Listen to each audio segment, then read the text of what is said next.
it's almost the end of our day of sailing today. We I don't know if you see the color on the rock, but this is low tide. I see there maybe a 4 feet, 5 feet tide, low tide so far. Drop in the water. So WildChild's still in Nova Scotia, Canada. Last episode you saw our terrible sail from Isaacs Harbor to Nikumtuch Bay, where we anchored WildChild between High Island and Hartling Island. So September, it's almost done. Time for us to get south, big time.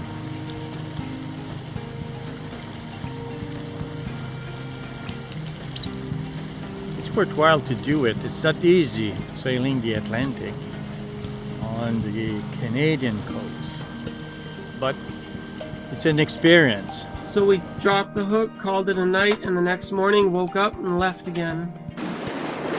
Well, good morning. It's Saturday, September 29th. We're on the south shore of Nova Scotia.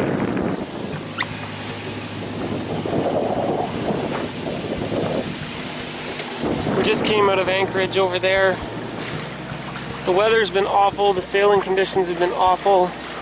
It's been the worst week of sailing of our lives. But today things are looking up, the sky doesn't look so bad, and look, tiny patch of blue. Yay! And it's not actually drizzly, rainy, foggy as it's been every single day for the last week. All our batteries are going dead. Got no solar energy and only one wind generator. Hopefully, way out there, hopefully the conditions are calmer and we have a better day sailing. Good morning. So we left the anchor maybe an hour ago, so around 9. So it's not an early morning. The wind is not what it's supposed to be. Oh, what a surprise. So it's coming from north, from shore. So that's a good news. So we're not complaining. It's 10 knot now, between 8, 10 knot, 11. So it's a beautiful sail so far. We are getting out of the anchorage and there's island, there's danger underwater. So there's no motor on as we're sailing WildChild out past all of these rocky islands. The Nova Scotia coast is very desert, basically, and it's very, you need to be careful when you navigate into these water. So we'll see now today. We're trying to get maybe 30, 40 miles. We can push it. Let's see. Call the Coast Guard to file a sailing plan. So that's the thing to do. To give them our destination and when we're going to drop the anchor, basically. So, at this point, the lovely sail between 8 to 11 knot of wind, and we're going 4 or 5 knots. So it's very quiet compared to yesterday. From the helm information, you can see that we're in light winds, we're on a broad reach on the starboard side, and you can see how rugged the Nova Scotia coast is. It takes 7 miles to get out into open ocean and get clear of all of those little islands. We're not sure why, but the wave conditions never show on camera. We're probably in a 3-foot swell with just, I don't know, tiny 10-inch little waves on top going the opposite direction. I know you can't see the 3-foot swell. What's very concerning about the Nova Scotia coast is stuff like this. I'll try and show you.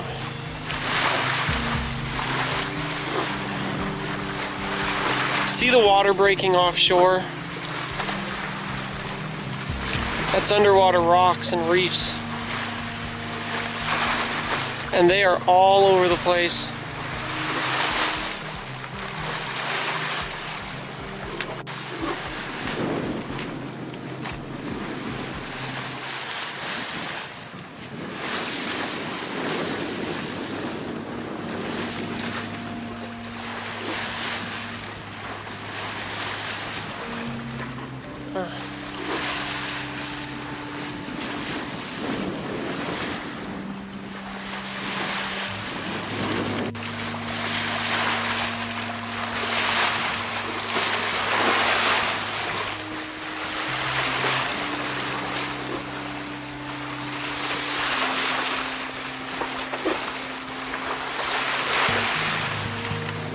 Along the coast of Nova Scotia, you can be sailing along in 80 or 100 feet of water, and there's like an underwater peak that comes up, a rock shoots 80 feet up towards the surface, but it stays just below the surface. You can see the waves breaking on it, but it's probably only a couple feet below the surface. 100 feet beside that, 70 feet deep. And it's jagged coast like that that'll sink your boat fast. And they're all over the place. We're miles offshore. And there are these underwater rocks just and reefs everywhere. We came in yesterday under rain and fog with very poor visibility, and we had to dodge around half a dozen of these, trusting that, oh Lord, please let the chart plotter be accurate, because your radar won't help you find those.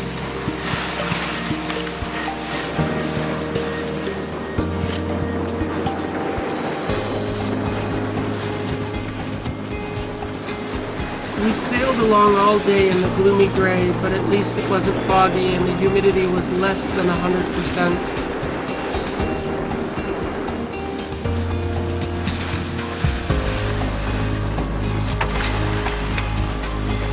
Maybe this will show you the motion of the boat. Sometimes the gentle motion of the ocean can actually be soothing to a sailor's soul. It's difficult to capture the feeling of the waves on camera, and they never show visually every time we try to show them to you. So what I've done is I've stuck the camera level on the deck of the boat, so the camera movement is exactly the same as the boat. And as you see the horizon moving, that's how much our bodies are moving. It's not bad. I mean, if you look visually, it doesn't look wavy. There's a swell, probably a 3-foot swell. It's big and it's gentle. It's just different. It's different than the Great Lakes.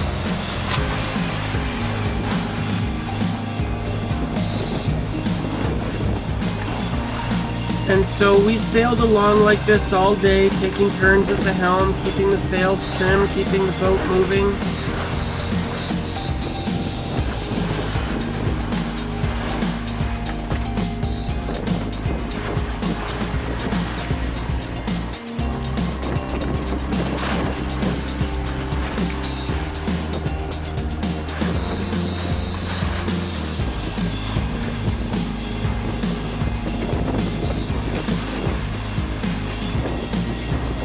So right now the report from the helm is 11.5 over 6.5. It's probably our calmest and our best sailing conditions so far.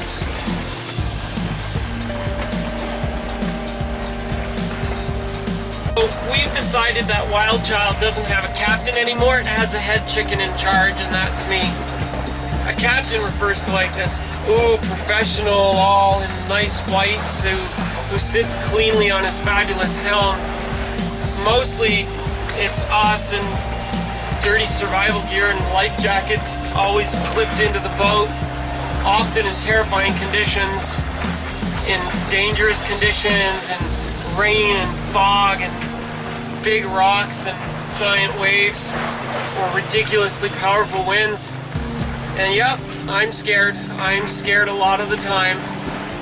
I know how to be brave, but most of the time I'm just the head chicken in charge, trying to make good decisions to keep the boat safe. So that's my new official boat title. WildChild no longer has a captain, it has a head chicken in charge, and that's me.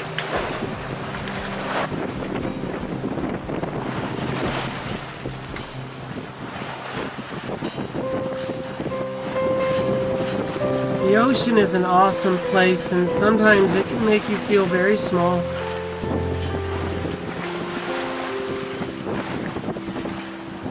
That swirly, foamy, white mass of water is actually terrifying for a sailor, because that can be the shipwrecked end of your boat, and that could be the end of your life.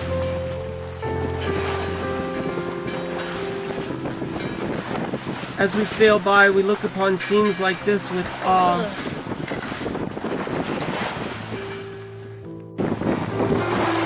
I'm sure it doesn't show up on camera, but we are probably 500 meters away from this island, and we can hear the water crashing into those rocks. It sounds like a freight train pummeling them. Imagine the olden days when people used to sail these coasts without depth sounders and without chart plotters and without satellite maps. They just had these shining beacons of light, lighthouses on distant rocks, and navigated from paper charts. How crazy would that be?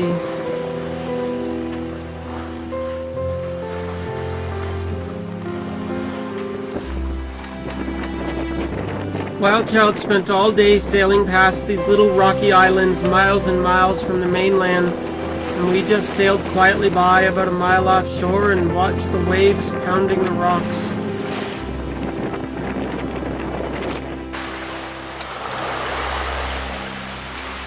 After a week of sailing in foggy, rainy misery, a miracle happened. The skies cleared.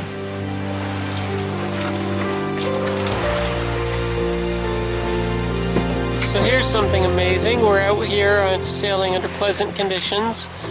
We're kind of moving into the wind. You can see that we're pretty close hauled. And the wind is... WildChild sails so great into the wind. I love this girl. And we found another sailboat out here, which is so unbelievably rare. What's interesting is it's a 127-foot sailboat with the wind at his back, and he can't be bothered to put his sails up. Rich people, eh? I never sail. Oh, sorry.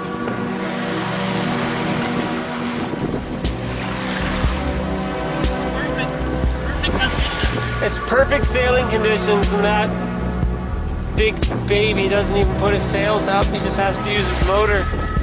Why people buy sailboats and never put their sails up is beyond me. Rich people are always rich and stupid, so sounds consistent.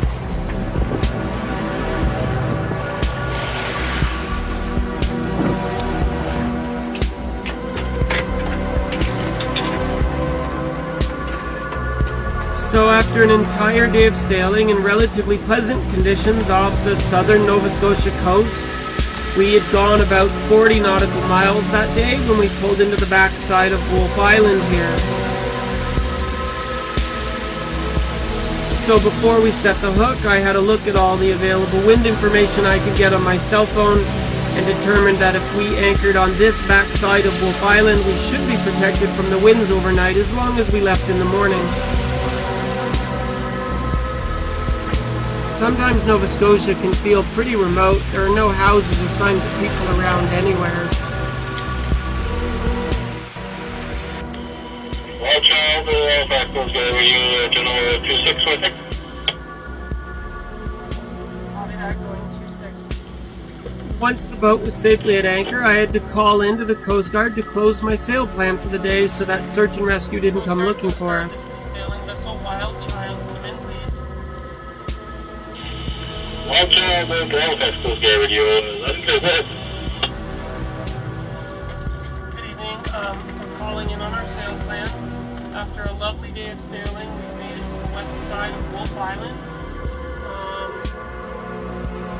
So after sailing all day and making the 40 miles to Wolf Island, we anchored on the backside, dropped the hook, and called it a day.